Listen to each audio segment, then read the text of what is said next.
شہر تربت میں آزاد فاؤنڈیشن اور بے نظیر نشوونما پروگرام کے زیر اہتمام 25 نومبر سے 10 دسمبر تک 16 روزہ جینڈر بیس وائلیشن کے حوالے سے آگاہی مہم جاری ہے۔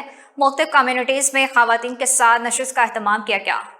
اس سلسلے میں 2 دسمبر کو گورنمنٹ گرلز ڈگری کالج تربت میں سیمینار کا انعقاد کیا گیا۔ سیمینار میں گرلز کالج کے پرنسپل گل جان خالد، عزیزہ ایمان اور دیگر لیکچرار اور کالج کی طالبات نے بڑی تعداد میں شرکت کی۔ پروگرام میں اسٹوڈنٹس نے پینٹنگ کے ذریعے اور دیگر مقررین نے جینڈر تفریق، جنسی ہراسانی، استحصال کے اقسام کے بارے میں اظہار خیال کیا۔ مقررین نے زور دیا کہ کم عمر بچیوں کی شادیاں ہرگز نہیں کی جائیں کیونکہ وہ ذہنی طور پر پختہ ہی نہیں ہوتی کہ ازدواجی زندگی کو سمجھ سکیں اور ان بچیوں کی اپنی زندگی اور صحت ختم ہو جاتی ہے۔ سب سے بڑھ کر کم عمر دلہنوں کے ڈیلیوری کے وقت ان کی اور ان کے بچوں کی جان خطرے میں پڑ سکتی ہے، جبکہ پروگرام کے آرگنائزر اور آزاد فاؤنڈیشن اور بے نظیر نشوونما پروگرام کیچ کی آفیسر پروین نور نے بے نظیر نشوونما، آزاد فاؤنڈیشن، ماں اور نومولود بچے کی صحت، دودھ اور خوراک کے بارے میں تفصیل سے بریف کیا اور سیمینار کے شرکاء کے سوالوں کے جواب دے کر شرکاء کو مطمئن کیا۔ پروگرام کے اختتام پر مقررین اور ٹیبلوں میں شرکت کرنے والے طالبات کو شیلڈ، جبکہ حوصلہ افزائی اور خراج تحسین پیش کرنے کے لیے معذور بچیوں کو سرٹیفکیٹس دیے گئے۔